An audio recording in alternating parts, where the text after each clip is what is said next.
Haribo. Mikro war aus, fast schon. Jetzt geht's. Ja, Englisch ist gut. Englisch ist die Sprache, die Prabhupada gesprochen hat, der geschrieben hat. Irgendwie hat es was Authentisches, auch auf Englisch zu sprechen. So, speak in English. We are reading from the Srimad Bhagavatam, Canto 3, Chapter 28, verse 29. 29.7. 29.7. Kannst du es kurz geben? Danke. Chapter 29. Das Lesezeichen.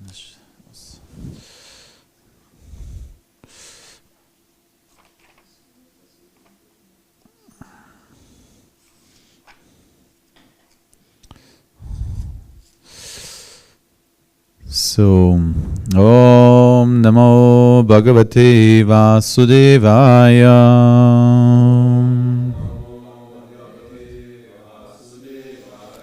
Om Namo Bhagavate Vasudevaya.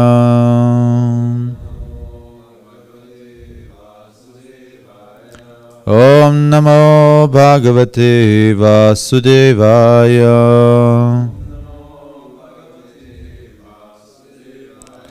Narayanam Namaskritya Naram Chaiva Narotamam Devim Saraswatim Vyasa Tato Jayamudhirayet. So, text 7. Shri Bhagavan Uvacha Bhakti Yoga Bahu Vidho Margarbhami Nibhavyate Swabhavaguna Margena Pungsambhavo Vidhiyate Pungsambhavo Vibhidyate. Shri Bhagavan Vacha Bhakti Yoga Bahu Vidho Margarbhami Nibhavyate Swabhavaguna Margena Pungsambhavo Vibhidyate.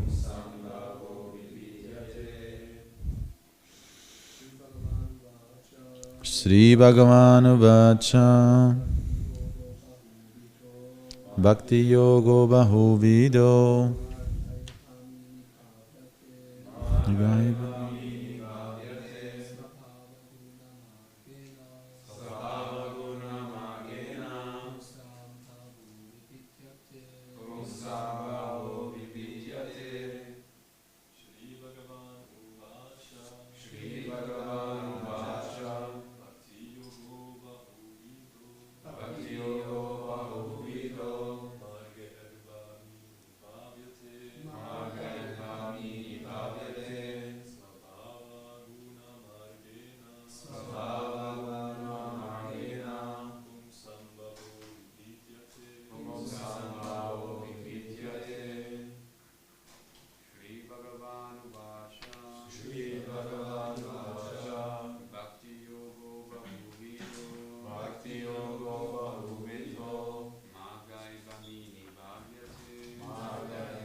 word, please repeat. Shri Bhagavan Vacha. The personality of God had replied, Bhakti Yoga, devotional service, Bahu Vidaha, multifarious, Margai, with paths, Bhamini, O noble lady, Bhavyate, is manifest, Swabhava, nature, Guna, qualities, Margena, in terms of behavior, Pungsam, of the executors, Bhavaha, the appearance, Vibhidyate, is divided. Translation and purport by His Divine Grace A.C. Bhaktivedanta Swami Srila Prabhupada Ki Jai. Lord Kapila, the personality of Godhead, replied, O noble lady, there are multifarious paths of devotional service in terms of the different qualities of the executor. Once again, Lord Kapila, the personality of Godhead, replied, O noble lady, there are multifarious paths of devotional service in terms of the different qualities of the executor. Purport. Pure devotional service in Krishna consciousness is one because in pure devotional service there is no demand from the devotee to be fulfilled by the Lord. But generally, people take to devotional service with a purpose. As stated in Bhagavad Gita, people who are not purified take to devotional service with 4 purposes. A person who is distressed because of material conditions becomes a devotee of the Lord and approaches the Lord for mitigation of his distress. A person in need of money approaches the Lord to ask for some improvement in his monetary condition. Others who are not in distress or in need of monetary assistance but are seeking knowledge in order to understand the absolute truth also take to devotional service, and they inquire into the nature of the Supreme Lord. This is very nicely described in the Bhagavad Gita 7:16. Actually, the path of devotional service is one without a second, but according to the devotee's condition, devotional service appears in multifarious varieties, as will be nicely explained in the following verses.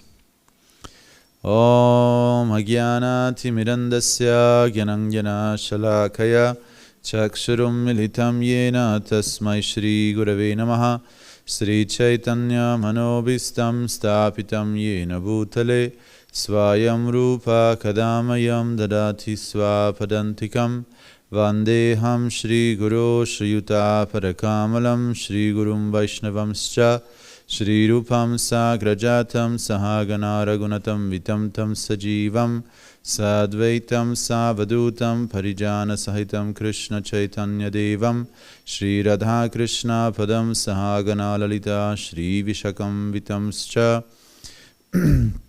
Namo Prabhupada Priya Dasaya Jagannatha Yatrananda Murtaye Bhakta Sukaya Krishnot Kirtanena Nrisinghe Narakshataaya Namaha Namam Vishnupadaya Krishna Prastaya Bhutale Shrimate Bhakti Vedanta Swaminiti Namine Namaste Saraswati Devi Gauravani Pracharine Nirvishesha Shunyavadi Paschatyade Shatarine Nam Vanchakalpa Tarubhyascha Kripa Sindhuvyai Vacha Patitanam Pavanevyo Vaishnavevyo Namo Namaha Panchatattvatmakam Krishnam Bhaktarupa Swarupakam Bhaktavataram Bhaktakyam Namami Bhaktashaktikam Namaste Halagraha Namaste Mushalayuda Namaste Revatikanta Namaste Bhaktavatsala Namaste Dharanidhara Namaste Balaram Shishta Pralambari Namaste Stui Himam Krishna Purvaja He Krishna Karuna Sindhu Dinabandhu Jagatpate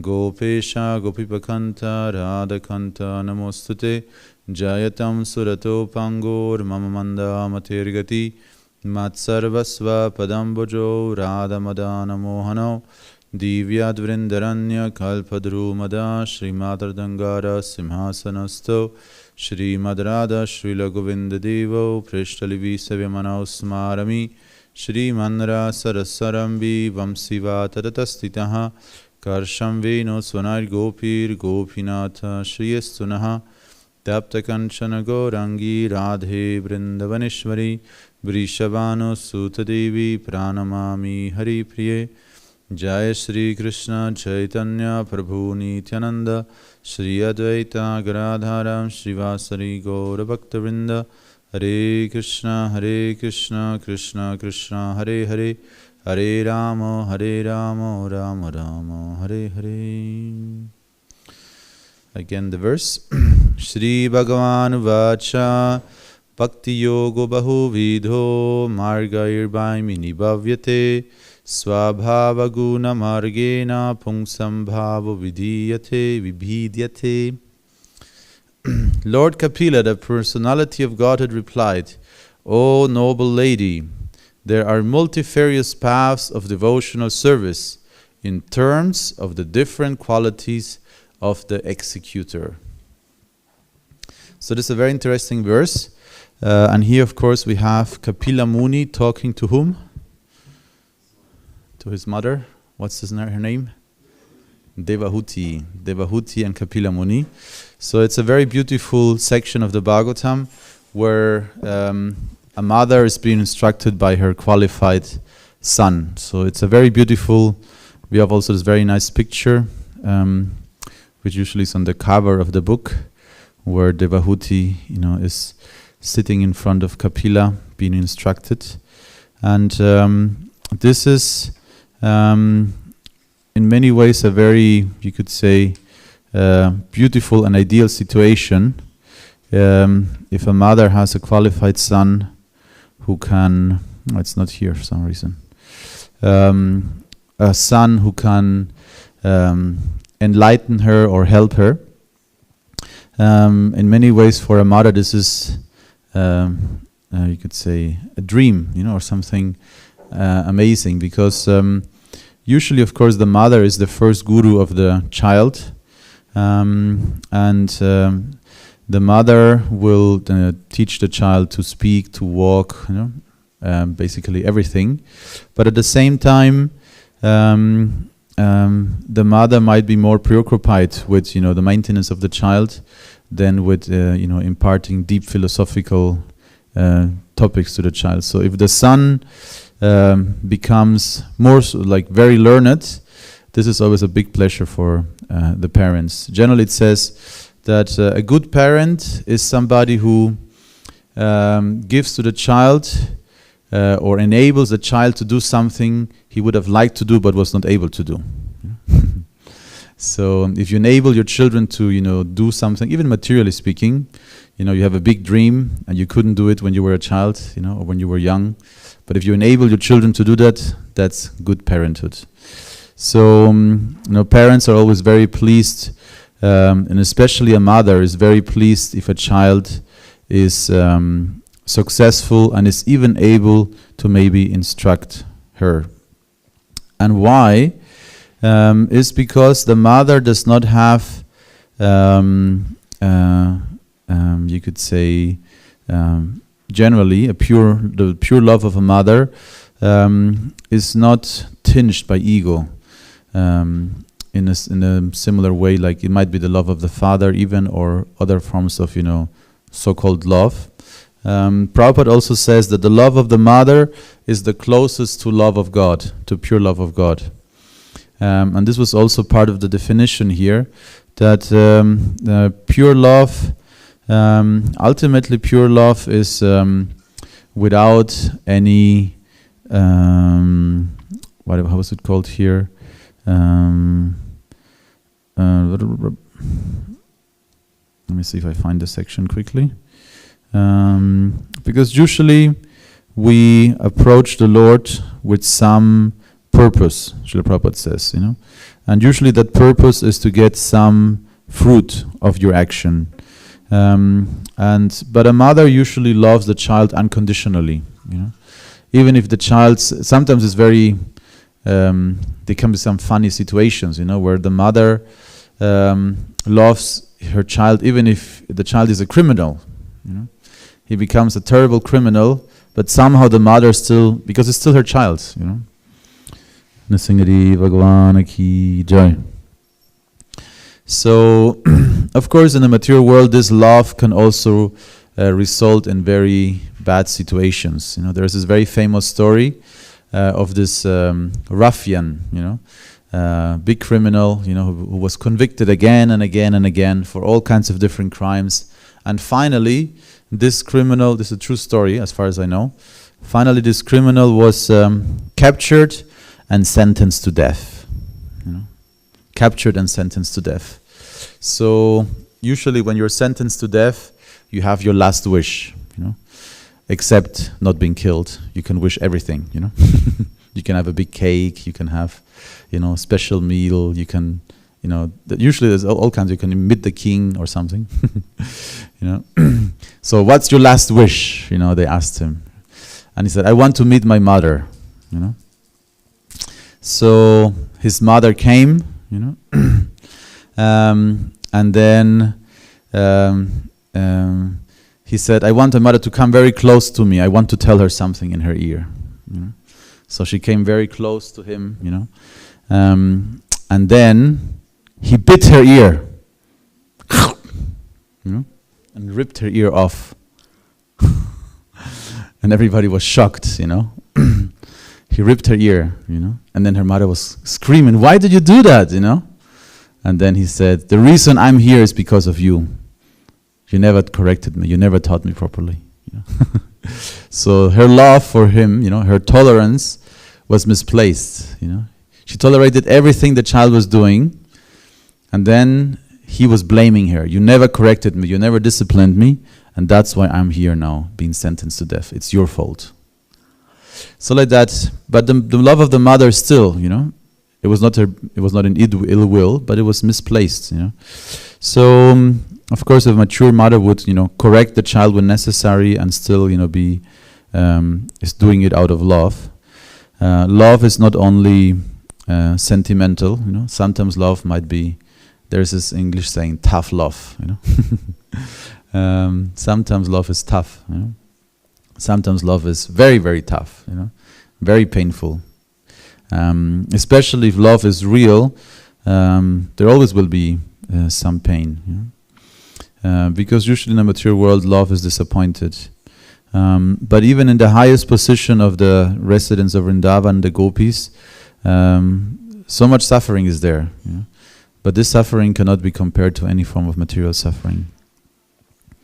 So, yes, different types of devotional service. Different types of devotional service are possible. And Srila Prabhupada says this very interesting,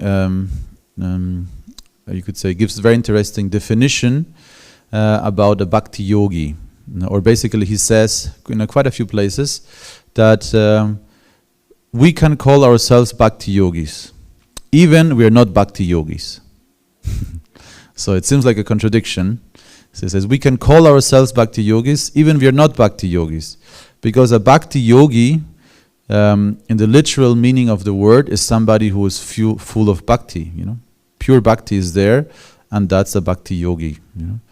Prabhupada says, technically speaking, if we do not have pure devotion, we are not bhakti yogis.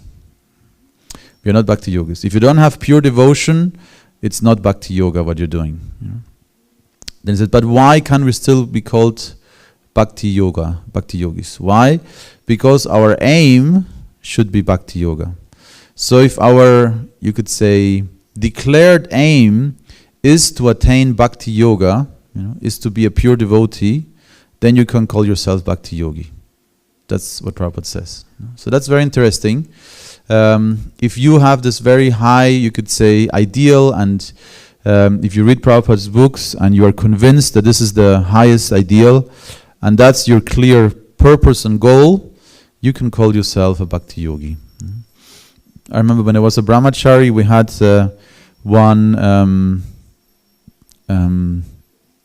many funny instances, but one time in this small temple in Berlin, somebody knocked on the door, tuck, tuck, tuck, tuck, tuck.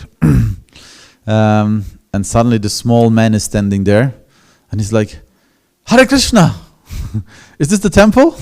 He's like, yes, you're in the temple. And just like they say, when there's small birds, when they come out of the egg, the first thing that they see, this is mama. Have you heard about this? Sometimes there's funny instances, when the egg opens up and somehow a dog is just there, and then the kitten thinks, oh, this is my mama, and then the kitten is always running after the dog, So the first thing the kitten sees, is mama, he was a very, young devotee, or actually he was reading the books of Srila Prabhupada. He had a full Bhagavatam set at home, and he was reading all the books, but he had never been to the temple, So because I opened the door, I was his mama, So he wanted me to become his guru. And I said, no, you cannot become your guru. Yes, you have to become my guru.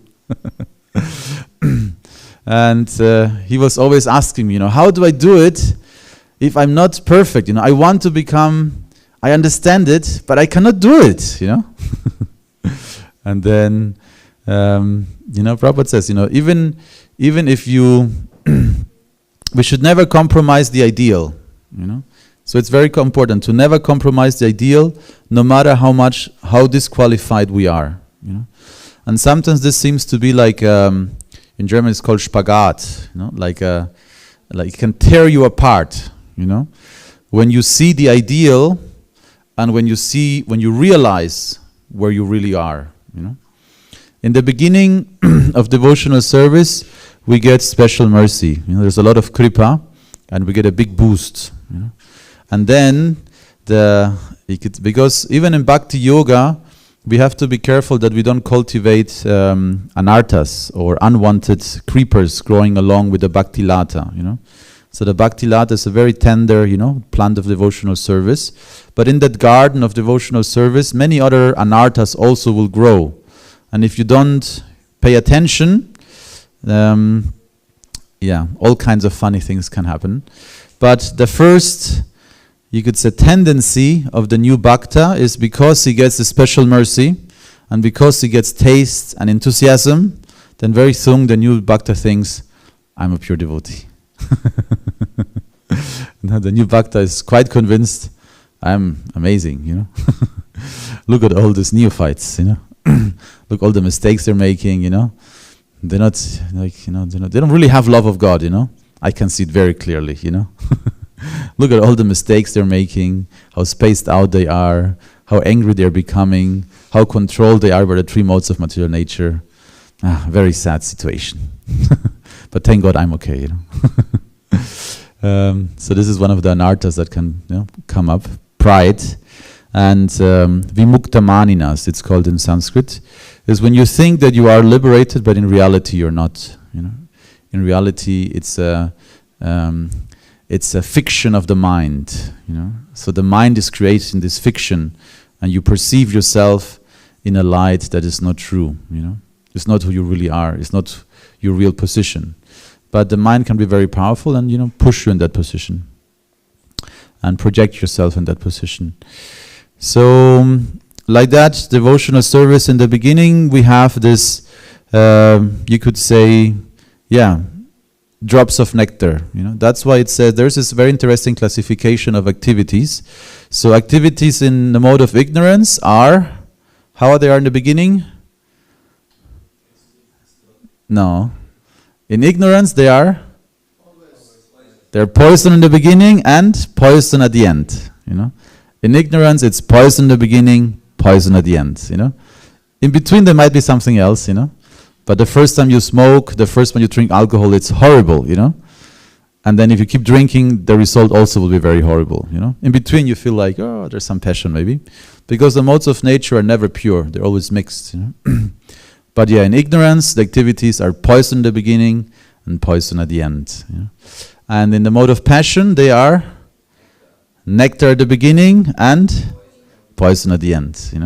So once you get used to something, maybe with food especially, it tastes so good, or also, consumption of any consumption that we, something we become used to consume, You consume, you take more and more. And the more you take, you think it's good, but at one point, the bill will come, So in passion, we are very short-sighted, we want to enjoy quickly, Like there's this famous example of the student, So students, some students, have the ability to just, hear something, and then they know it, they understand it, they don't have to study much.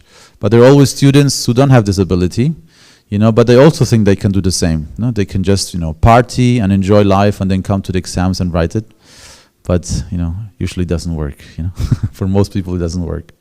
So, you have a good time, you enjoy your student life, it's amazing, you live in the city, and then the exam comes, and then you're like, oh, I have no idea what's going on, What I'm studying? I forgot what I'm studying, So then it becomes poison at the end, And Sattva Guna is poison in the beginning, and then nectar at the end, So if you're a diligent study, you study, everybody's going out to party, having fun, but you're sitting down and you're studying. Boring, hard, But if you do it, then when the exams come, you can pass, in 2 years, 3 years, you're done with your studies and you can continue in life.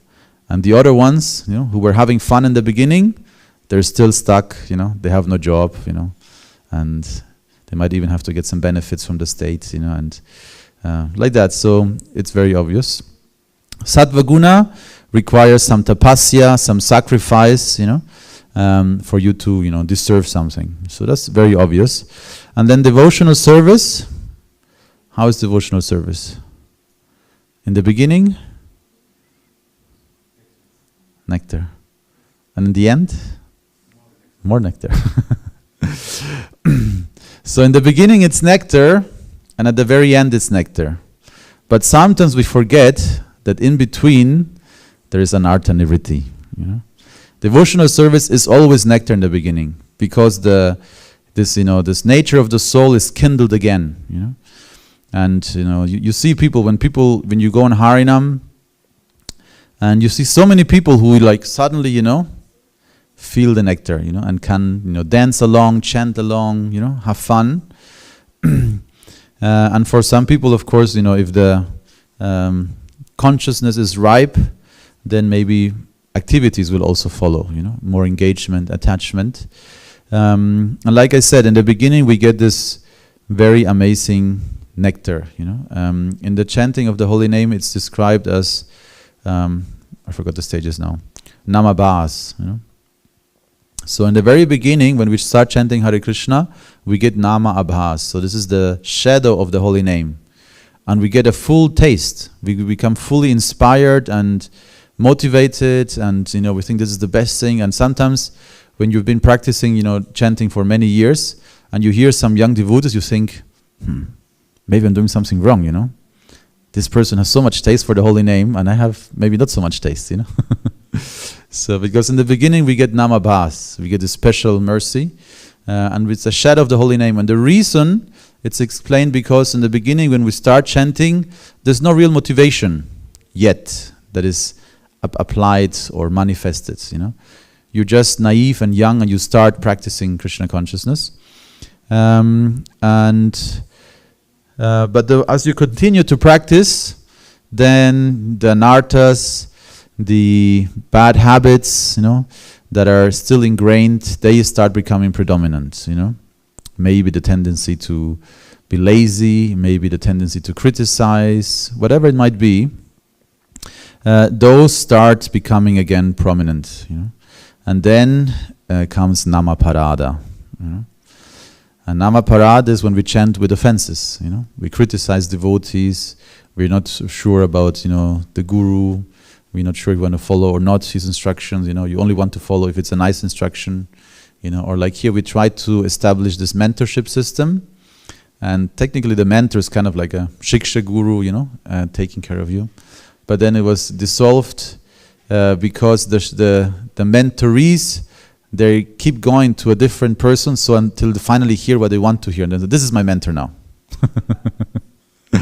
And reject the old mentor, And then the mentor is like, becomes discouraged to mentor people, So like that, we commit those mistakes, the 10 offenses to the holy name. Of course, the most important one is to be inattentive while chanting. So this is, for most of us, where we are practicing. This is our sadhana, to try to avoid those offenses, to try to become more attentive, so that again, we might have namabhas. So we start with namabhas, then we downgrade to namaparada to again reach namabhas. It's very important to be conscious about this. In the beginning we get namabhas, we get a shadow of the holy name, and that's how we get started. But then we have to go through the endless desert of anartha nivritti. It is described sometimes. So if we think of the 9 stages of devotional service as ladders, or like steps of different steps. Usually the first steps go very fast. The first 3 steps for many devotees is very fast. Within a few years, you come to the temple, you practice devotional service, you're initiated, and you have a service to do, and then comes aparada, anartha nivritti. So it says it's like Sariputta Samsa describes it. It's like you don't see the end of this plane, This anartha nivritti is like a long desert, And at the very end of this desert, somewhere behind the horizon, there is the next step, when you fully have, what's the next step? Anartha, Prajanakriya, but after anartha nivritti? Nishta, yes. Nishta, Yeah. Nishta, we all know, means steady, to be steady. To be steady. Because our devotional service is always fluctuating, It's mixed. Sometimes we're very inspired, sometimes we're depressed, sometimes we're confused, sometimes we're convinced, sometimes we're happy, sometimes we are not so happy, sometimes we want to leave, sometimes we want to stay, sometimes like that. So this is the anartha nivritti, and it's tough, it's hard. And nishta, of course, will appear in different parts of our devotional service. Some things become nishta more sooner than later, Like, for example, I can say that I always had prasadam nishta, Even when I was, a teenager and I was, very distracted from devotional service, prasadam nishta was always there, I always liked prasadam, and I always knew prasadam is important, and I never lost faith in prasadam, I lost faith in the institution, I lost faith in my Gurukul teachers, I lost faith in so many things, but in prasadam I never lost faith. So that in different aspects of devotional service we can see there is some nishta. It's not that we don't have any nishta, because something we're doing regularly, but truly nishta means when you are unmovable.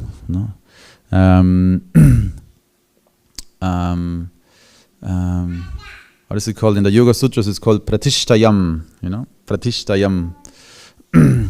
Pratishta, usually we hear about pratishta when we install a deity. When we install a deity, then it becomes pratishta, prana pratishta. We install the deity, then Krishna is there, and then we worship the deity. So different aspects of devotional service and sadhana need to become established in our lives. So in the Yoga Sutras it's described like that. Sautam shaucham pratishtayam. We should establish cleanliness. So we should have a very high standard of cleanliness. Not like that, different standards of different aspects of devotional service.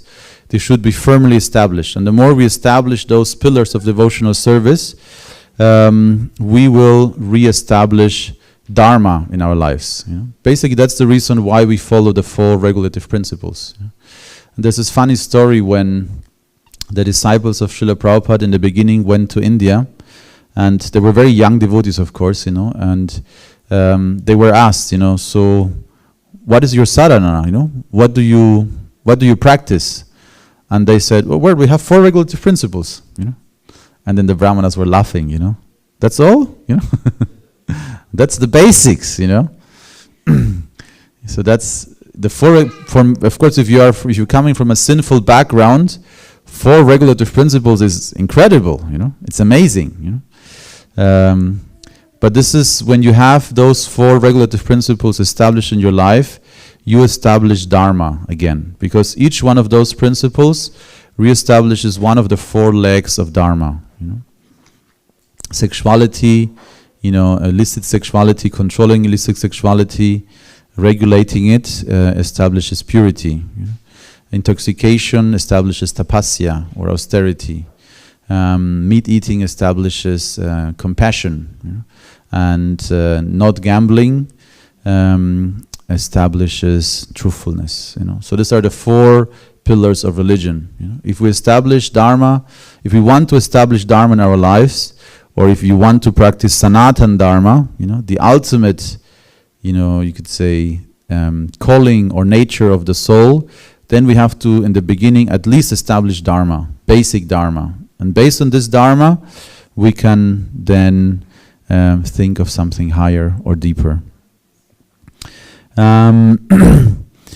So, yes, and the point that Kapila Muni is making here is that the devotional service, even one, Prabhupada says, even devotional service ultimately is one. Devotional service is one because it's directed towards the Supreme Personality of Godhead.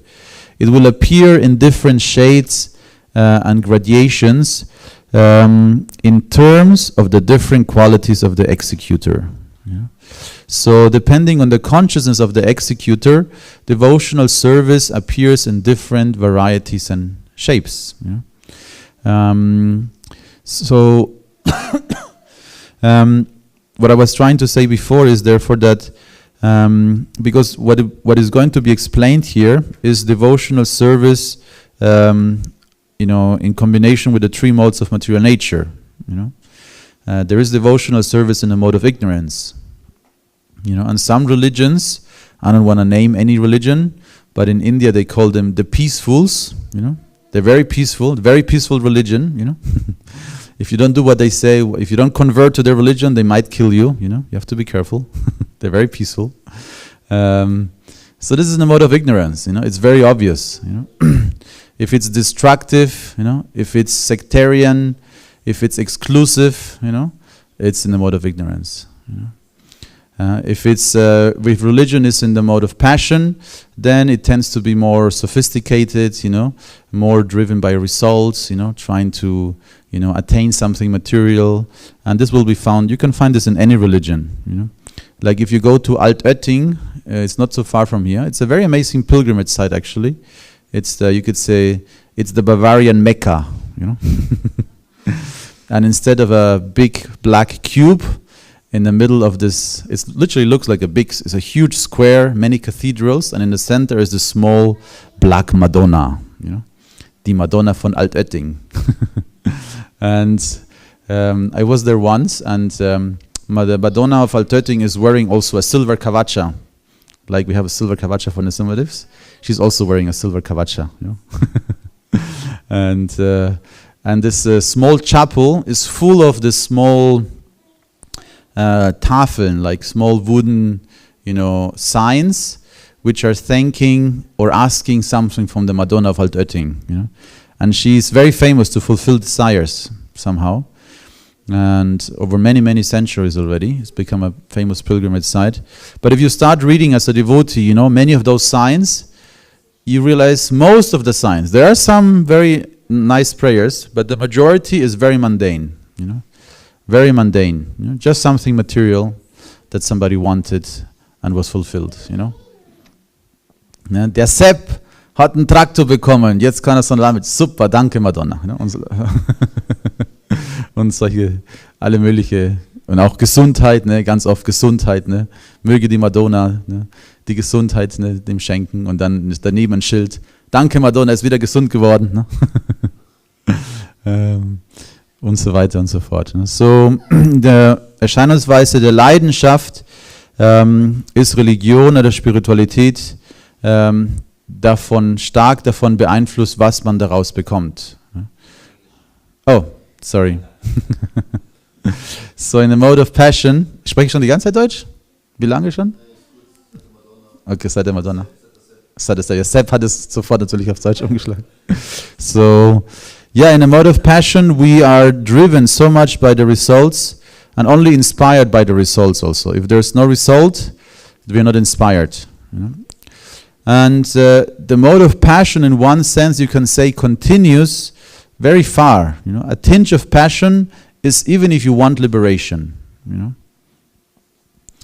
know, so even if you want liberation, that's still you want something, you know, for yourself. I want to be liberated. I want to have the same wealth as Krishna. I want to look like Krishna or like Vishnu. You know, I want to live with him.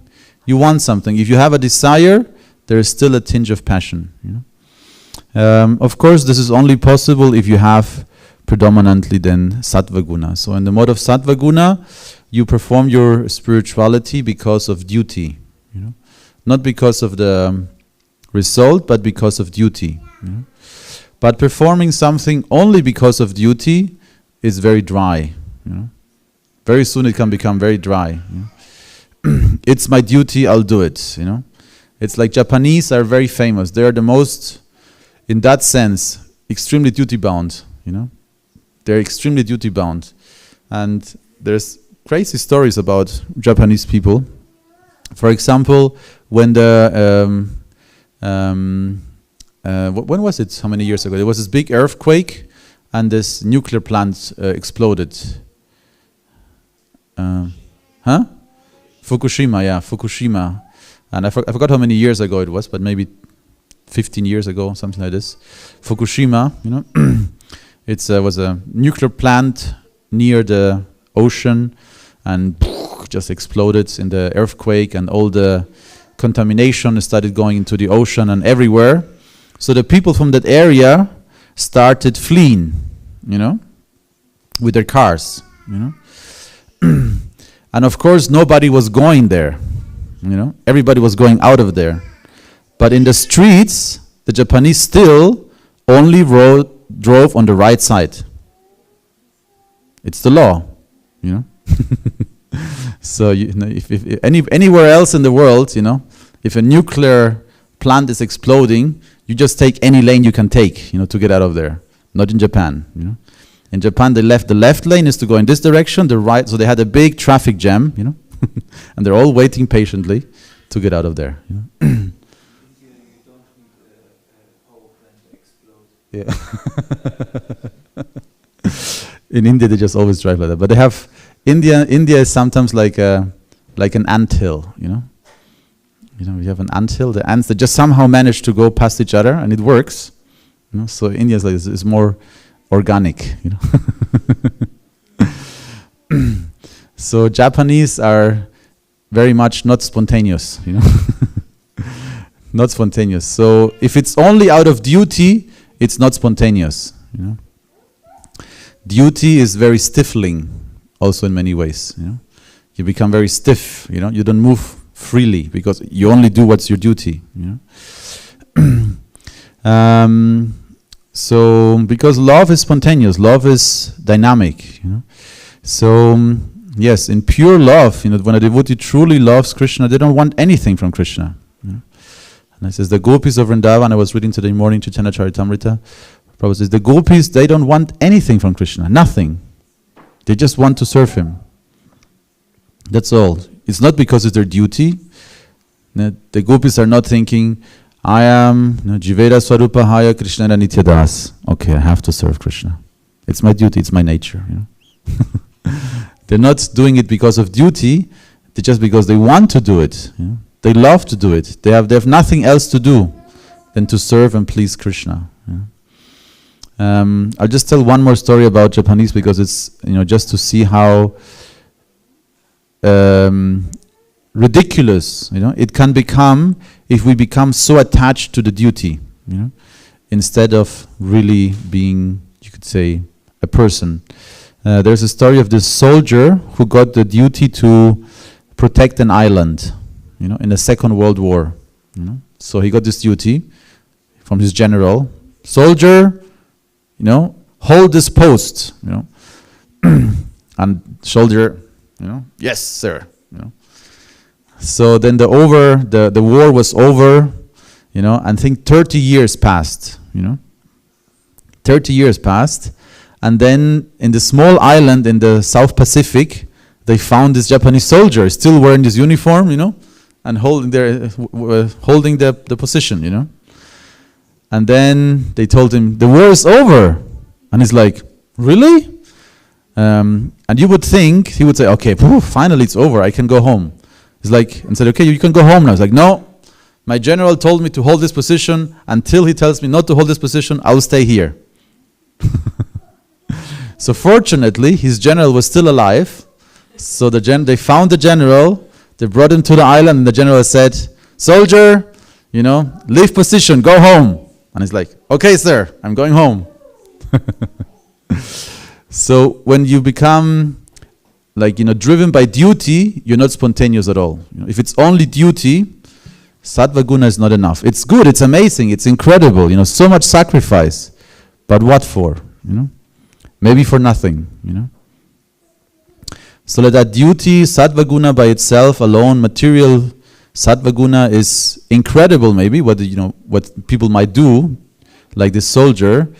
But if it's not, if there's no spiritual dimension, of pure sattva guna, pure love, then it becomes senseless, completely senseless. You will be so duty bound, but why are you doing this?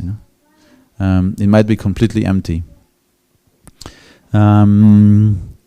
Yes. So it's important to understand where we are, what our condition is. What terms of consciousness, dictate our special, type of devotional service. So there's this famous saying, there are as many religions as there are people. And you could also say there are as many forms of bhakti yoga as there are people, Because we're all individually, practicing Krishna consciousness. And we all have, some form of steadiness, some attachment, some doubt, some confusion, some anarthas that are still there. But we all should not be discouraged if we don't compromise what the goal is. This we should be very, very clear. What is our goal? And if we don't leave the goal out of sight, in the meantime, you can, fall back, make mistakes, But if you keep the goal in mind, you will get there. And this is very interesting in navigation. If it's a plane or a ship, a plane or a ship is over 90% of the time out of course. So how does it reach its goal?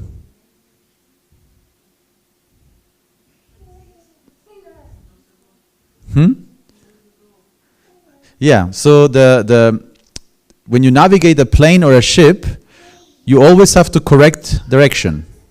You're navigating a ship, and then we are off course. Okay, let's correct it, And then you're going in the other direction, of course, and then you correct it again, And constant correction leads you to the goal, Even 90%, so it doesn't make sense, when you hear first about it, 90% of the time, or more than 90%, ships and planes are out of course, but they still reach their goal because they know where they're going, So they always correct their direction.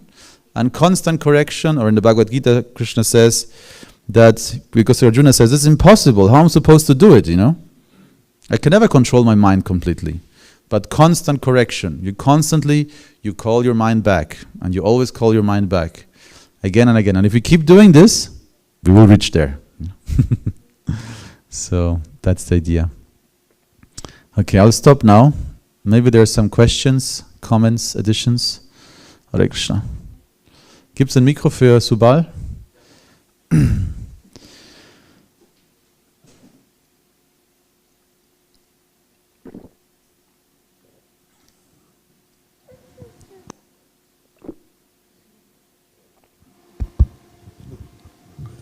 Hare Krishna.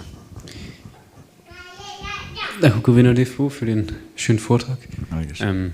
Ich würde gerne fragen, I would like to ask, how was your experience with this phase of anatta nivritti, and how did you overcome the creepers coming up or the obstacles in this phase? It's very generous that you're saying was, in the past tense. No, I'm still working with it, but what I can say is that what I was saying before, that we need to find something we are nishta in, and hold to it and never let it go. And then increase more areas where you have some nishta, where you have something becomes unshakable, and the more you have such, you could say, points where you have complete conviction, the more safe you are in Krishna consciousness. And they're always in the beginning, when you have, when we are in Anatta Nivritti, there's always many things that you're still, uncertain, not sure, or confused, or distracted. The senses are stronger, or the mind is stronger, or the false ego, plays a trick. But the more we have, we need to find those things where we have conviction, on something which is, because when something you have conviction, something you love, something it's part of your life, then you don't want to give it away. It becomes part of you, basically. So we have to, devotional service is not something external ultimately. It's not at all something external.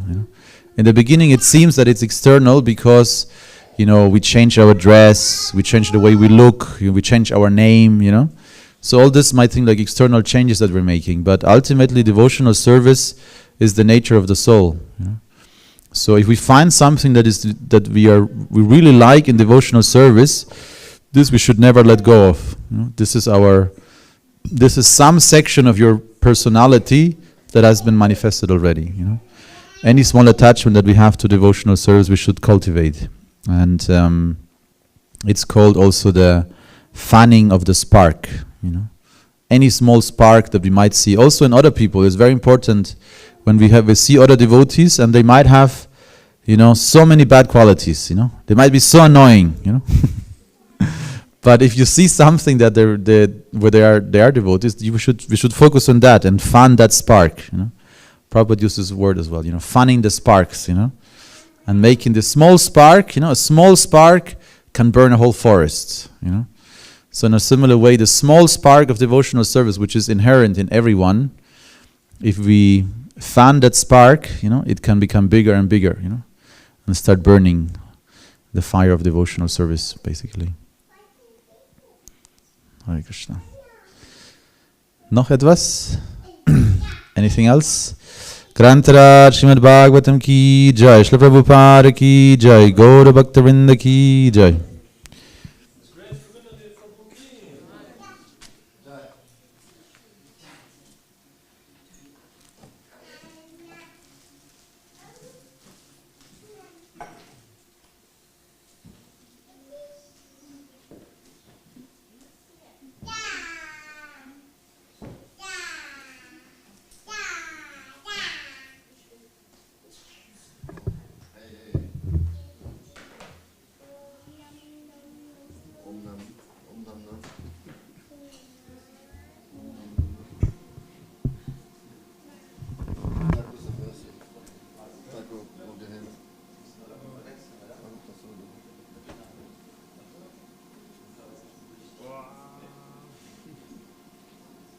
Erste Mal so Mini-Pop, das ist